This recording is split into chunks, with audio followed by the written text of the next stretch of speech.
Krishna, the Supreme Personality of Godhead, by A.C. Bhaktivedanta Swami, Prabhupāda.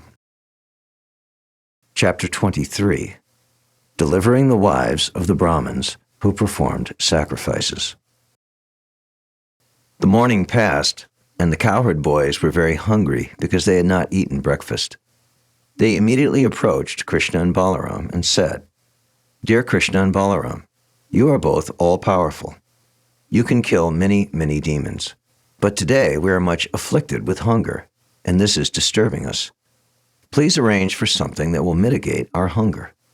Requested in this way by their friends, Lord Krishna and Balaram immediately showed compassion on certain wives of Brahmins who were performing sacrifices. These wives were great devotees of the Lord, and Krishna took this opportunity to bless them. He said, "My dear friends, please go to the house of the Brahmins nearby. They are now engaged in performing Vedic sacrifices known as Angiras, for they desire elevation to heavenly planets. All of you please go to them." Then Lord Krishna warned his friends, "These Brahmins are not Vaishnavas. They cannot even chant our names, Krishna and Balaram. They are very busy in chanting the Vedic hymns, although the purpose of Vedic knowledge is to find me. But because they are not attracted by the names of Krishna and Balaram, you had better not ask them for anything in my name. Better ask for some charity in the name of Balaram." Charity is generally given to high-class Brahmins, but Krishna and Balaram did not appear in a Brahmin family. Balaram was known as the son of Vyāsadeva, a Kshatriya, and Krishna was known in Vrindavan as the son of Nanda Maharaj, who was a Vaishya. Neither belonged to the Brahmin community. Therefore, Krishna considered that the Brahmins engaged in performing sacrifices might not be induced to give charity to a Kshatriya and Vaishya. But at least, if you utter the name of Balaram, they may prefer to give in charity to a Kshatriya rather than to me, because I am only a Vaishya. Being thus ordered by the Supreme Personality of Godhead, all the boys went to the Brahmins and began to ask for some charity. They approached them with folded hands and fell down on the ground to offer respect. "O earthly gods, kindly hear us who are ordered by Lord Krishna and Balaram. We hope you know them both very well, and we wish you all good fortune. Krishna and Balaram are tending cows nearby, and we have accompanied them. We have come to ask for some food from you. You are all Brahmins and knowers of religious principles, and if you think that you should give us charity, then give us some food, and we shall all eat along with Krishna and Balaram. You are the most respectable Brahmins within the human society, and you are expected to know all the principles of religious procedure." Although the boys were village boys and were not expected to be learned in all the Vedic principles of religious ritual, they hinted that because of their association with Krishna and Balaram, they knew all those principles. When the Supreme Personality of Godhead, Krishna and Balaram, asked for food, the boys would immediately deliver it without hesitation, because it is stated in the Bhagavad Gita that one should perform yajna, sacrifices, only for the satisfaction of Vishnu. The boys continued, "Lord Vishnu, as Krishna and Balaram, is standing waiting, and you should immediately deliver whatever food you have in your stock." They also explained to the Brahmins how foodstuffs are to be accepted. Generally, the Vaishnavas, or pure devotees of the Lord, do not take part in ordinary sacrificial performances. But they know very well the ceremonials called Diksha, Pashusamta, and Sautramya. One is permitted to take food after the procedure of Diksha and before the animal sacrificial ceremony and the Sautramani, or ceremony in which liquors are also offered. The boys said, "We can take your food at the present stage of your ceremony, for now it will not be prohibitory, so you can deliver us the foodstuff." Although the companions of Lord Krishna and Balaram were simple cowherd boys, they were in a position to dictate even to the high-class Brahmins engaged in the Vedic rituals of sacrifices. But the smarta Brahmins, who were simply sacrificial-minded, could not understand the dictation of the transcendental devotees of the Lord. They could not even appreciate the begging of the Supreme Lord, Krishna and Balaram. Although they heard all the arguments on behalf of Krishna and Balaram, they did not care for them, and they refused to speak to the boys. Despite being highly elevated in the knowledge of Vedic sacrificial rites, All such non-devotee Brahmins, although they think of themselves as very highly elevated, are ignorant, foolish persons. All their activities are useless because they do not know the purpose of the Vedas, as it is explained in the Bhagavad Gita, to understand Krishna. In spite of their advancement in Vedic knowledge and rituals, they do not understand Krishna. Therefore, their knowledge of the Vedas is superficial. Lord Chaitanya, therefore, gave his valuable opinion that a person does not have to be born in a Brahmin family. If he knows Krishna or the science of Krishna consciousness, he is more than a Brahmin, and he is quite fit to become spiritual master. There are various details to be observed in the performance of sacrifices, and they are known collectively as desha. They are as follows. Kala means the time, Pratak Dravya, the different detailed paraphernalia, Mantra, hymns, Tantra, scriptural evidences, Agni, fire, Ritvij, learned performers of sacrifices, Devata, the demigods, Dwijamani, the performer of the sacrifices, Kratu, the sacrifice itself, and Dharma, the procedures. All these are for satisfying Krishna. It is confirmed that he is the actual enjoyer of all sacrifices, because he is directly the Supreme Personality of Godhead and the Supreme Absolute Truth, beyond the conception or speculation of material senses. He is present just like an ordinary human boy. But for persons who identify themselves with this body, it is very difficult to understand him.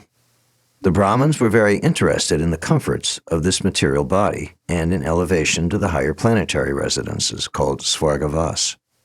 They were therefore completely unable to understand the position of Krishna. When the boys saw that the Brahmins would not speak to them, they became very disappointed. They then returned to Lord Krishna and Balaram and explained everything that had happened. After hearing their statements, the Supreme Personality began to smile. He told them that they should not be sorry for being refused by the Brahmins because that is the way of begging. He convinced them that while one is engaged in collecting or begging, one should not think that he will be successful everywhere. He may be unsuccessful in some places, but that should not be cause for disappointment. Lord Krishna then asked all the boys to go again, but this time to the wives of those Brahmins engaged in sacrifices. He also informed them that these wives were great devotees. They are always absorbed in thinking of us. Go there and ask for some food in my name and the name of Balaram, and I am sure that they will deliver you as much food as you desire. Carrying out Krishna's order, the boys immediately went to the wives of the Brahmins. They found the wives sitting inside their house. They were very beautifully decorated with ornaments. After offering them all respectful obeisances, the boys said, "Dear mothers, please accept our humble obeisances and hear our statement. May we inform you that Lord Krishna and Balaram are nearby. They have come here with the cows, and you may know also that we have come here under their instructions. All of us are very hungry. Therefore, we have come to you for some food. Please give us something to eat for Krishna, Balaram, and ourselves." Immediately upon hearing this, the wives of the Brahmins became anxious for Krishna and Balaram. These reactions were spontaneous. They did not have to be convinced of the importance of Krishna and Balaram. Immediately upon hearing their names, they became very anxious to see them. Being advanced by thinking of Krishna constantly, they were performing the greatest form of mystic meditation. All the wives then became very busily engaged in filling up different pots with nice foodstuff. Due to the performance of the sacrifice, the various food was all very palatable. After collecting a feast, they prepared to go to Krishna, their most lovable object, exactly in the way rivers flow to the sea. For a long time, the wives had been anxious to see Krishna. However, when they were preparing to leave home to go see him, their husbands, fathers, sons, and relatives asked them not to go. But the wives did not comply. When a devotee is called by the attraction of Krishna, he does not care for bodily ties. The women entered the forest of Vrindavan on the bank of the Jamuna, which was verdant with vegetation and newly grown vines and flowers. Within that forest, they saw Krishna and Balaram engaged in tending the cows, along with their very affectionate boyfriends. The Brahmins' wives saw Krishna putting on a garment glittering like gold. He wore a nice garland of forest flowers and a peacock feather on his head. He was also painted with the minerals found in Vrindavan, and he looked exactly like a dancing actor on a theatrical stage. They saw him keeping one hand on the shoulder of his friend, and in his other hand he was holding a lotus flower. His ears were decorated with lilies. He wore marks of tilak, and he was smiling charmingly. With their very eyes, the wives of the Brahmins saw the Supreme Personality of Godhead, of whom they had heard so much, who was so dear to them, and in whom their minds were always absorbed. Now they saw him eye to eye and face to face, and Krishna entered within their hearts through their eyes. They began to embrace Krishna to their heart's content, and the distress of separation was mitigated immediately. They were just like great sages who, by their advancement of knowledge, merge into the existence of the Supreme. As the Supersoul living in everyone's heart, Lord Krishna could understand their minds. They had come to him despite all the protests of their relatives, fathers, husbands, brothers, and all the duties of household affairs. They came just to see him who was their life and soul. They were actually following Krishna's instruction in the Bhagavad Gita. One should surrender to him, giving up all varieties of occupational and religious duties. The wives of the Brahmins actually carried out the instruction of the Bhagavad Gita in total. He therefore began to speak to them, smiling very magnificently. It should be noted in this connection that when Krishna entered into the wives' hearts, and when they embraced him and felt the transcendental bliss of being merged with him, the Supreme Lord Krishna did not lose his identity, nor did the individual wives lose theirs. The individuality of both the Lord and the wives remained, yet they felt oneness in existence. When a lover submits to his lover without any pinch of personal consideration, that is called oneness. Lord Chaitanya has taught us this feeling of oneness in his Shikshashtaka. Krishna may act freely, doing whatever he likes, but the devotee should always be in oneness or in agreement with his desires. That oneness was exhibited by the wives of the Brahmins in their love for Krishna. Krishna welcomed them with the following words: "My dear wives of the Brahmins, you are all very fortunate and welcomed here. Please let me know, what can I do for you? Your coming here, neglecting all the restrictions and hindrances of relatives, fathers, brothers, and husbands, in order to see me, is completely befitting. One who does this actually knows his self-interest because rendering transcendental loving service unto me, without motive or restriction, is actually auspicious for the living entities." Lord Krishna here confirms that the highest perfectional stage of the conditioned soul is surrender to him. One must give up all other responsibilities.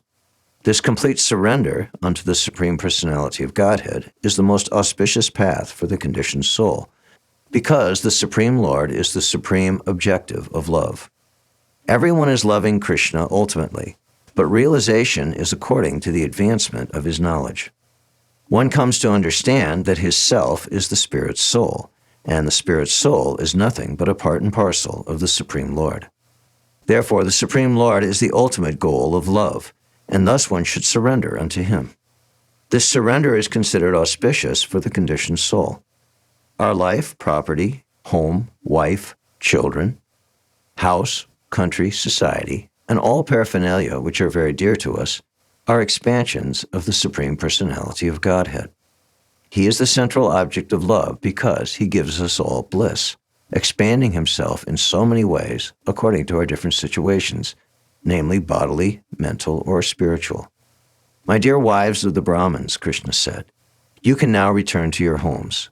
Engage yourselves in sacrificial activities and be engaged in the service of your husbands and household affairs so that your husbands will be pleased with you and the sacrifice which they have begun will be properly executed. After all, your husbands are householders, and without your help, how can they execute their prescribed duties? The wives of the Brahmins replied, Dear Lord, this sort of instruction does not befit you. Your eternal promise is that you will always protect your devotees, and now you must fulfill this promise. Anyone who comes and surrenders unto you never goes back to the conditioned life of material existence. We expect that you will now fulfill your promise. We have surrendered unto your lotus feet, which are covered by the tulsi leaves. so we have no more desire to return to the company of our so-called relatives, friends, and society, and give up the shelter of your lotus feet. And what shall we do, returning home?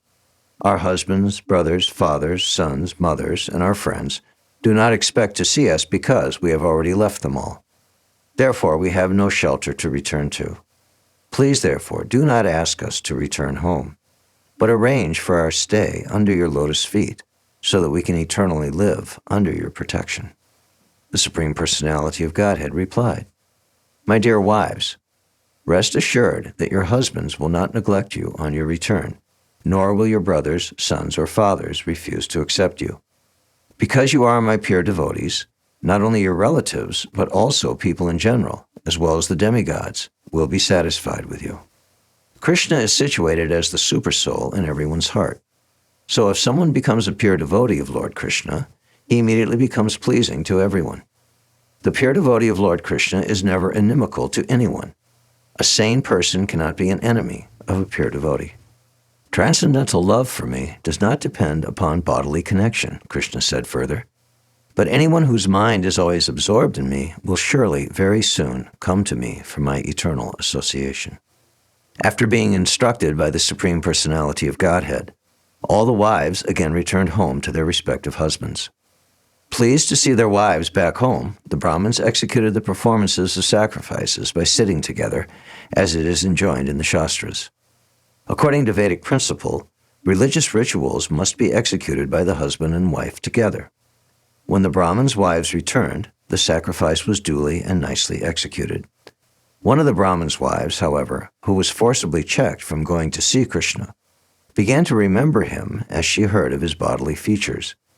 Being completely absorbed in his thought, she gave up her material body, conditioned by the laws of nature. Sri Govinda, the ever-joyful personality of Godhead, revealed his transcendental pastimes, appearing just like an ordinary human being, and enjoyed the food offered by the wives of the Brahmins. In this way, he attracted common persons to Krishna consciousness. He attracted to his words and beauty all the cows, cowherd boys, and damsels in Vrindavan. After the return of their wives from Krishna, the Brahmins engaged in the performance of sacrifices began to regret their sinful activities in refusing food to the Supreme Personality of Godhead. They could finally understand their mistake. Engaged in the performance of Vedic rituals, they had neglected the Supreme Personality of Godhead, who had appeared just like an ordinary human being, and asked for some food. They began to condemn themselves after seeing the faith and devotion of their wives. They regretted very much that, although their wives were elevated to the platform of pure devotional service, they themselves could not understand even a little bit of how to love and offer transcendental loving service to the Supreme Soul. They began to talk among themselves. To hell with our being born Brahmins. To hell with our learning all Vedic literatures. To hell with our performing great sacrifices and observing all the rules and regulations. To hell with our family. To hell with our expert service in performing the rituals exactly to the description of scriptures. To hell with it all, for we have not developed transcendental loving service to the Supreme Personality of Godhead, who is beyond the speculation of the mind, body, and senses. The learned Brahmins, expert in Vedic ritualistic performances, were properly regretful because without developing Krishna consciousness, all discharge of religious duties is simply a waste of time and energy. They continued to talk among themselves. The external energy of Krishna is so strong that it can create illusion to overcome even the greatest mystic yogi. Although we expert Brahmins are considered to be the teachers of all other sections of human society, we also have been illusioned by the external energy. Just see how fortunate these women are who have so devotedly dedicated their lives to the Supreme Personality of Godhead, Krishna. They could easily give up their family connection, which is so difficult to do. Family life is just like a dark well for the continuation of material miseries.